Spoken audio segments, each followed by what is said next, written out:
तितली का संघर्ष। एक बार एक आदमी को अपने गार्डन में टहलते हुए किसी टहनी से लटकता हुआ एक तितली का कोकून दिखाई पड़ा। अब हर रोज वो आदमी उसे देखने लगा और एक दिन उसने नोटिस किया कि उस कोकून में एक छोटा सा छेद बन गया है। उस दिन वो वहीं बैठ गया और घंटों उसे देखता रहा। उसने देखा कि तितली उस खोल से बाहर निकलने की बहुत कोशिश कर रही है, पर बहुत देर तक प्रयास करने के बाद भी वो उस छेद से नहीं निकल पाई और फिर वो बिल्कुल शांत हो गई, मानो उसने हार मान ली हो।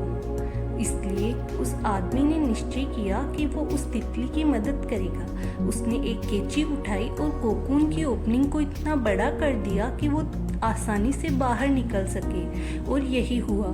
तितली बिना किसी और संघर्ष के आसानी से बाहर निकल आई, पर उसका शरीर सूजा हुआ था और पंख सूखे हुए थे।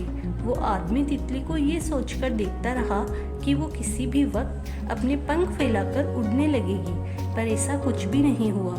इसके उलट बेचारी तितली कभी उड़ ही नहीं पाई और उसे अपनी बाकी की जिंदगी इधर उधर घिसटते हुए बितानी पड़ी। वो आदमी अपनी दया और जल्दबाजी में ये नहीं समझ पाया कि दरअसल कोकून से निकलने की प्रक्रिया को प्रकृति ने इतना कठिन इसलिए बनाया है ताकि ऐसा करने से तितली के शरीर में मौजूद तरल उसके पंखों में पहुंच सके और वे छेद से बाहर निकल सके।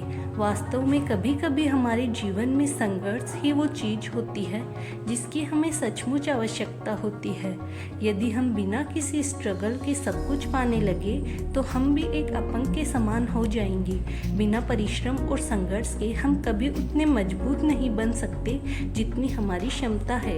इसलिए जीवन में आने वाले कठिन पलों को सकारात्मक दृष्टिकोण से देखिए।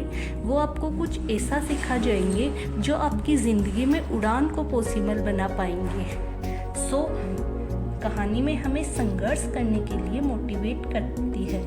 And thanks for visiting my channel. कहानी अच्छी लगी हो और अपनी लाइफ से रिलेट कर पाए तो लाइक एंड सब्सक्राइब जरूर करिए।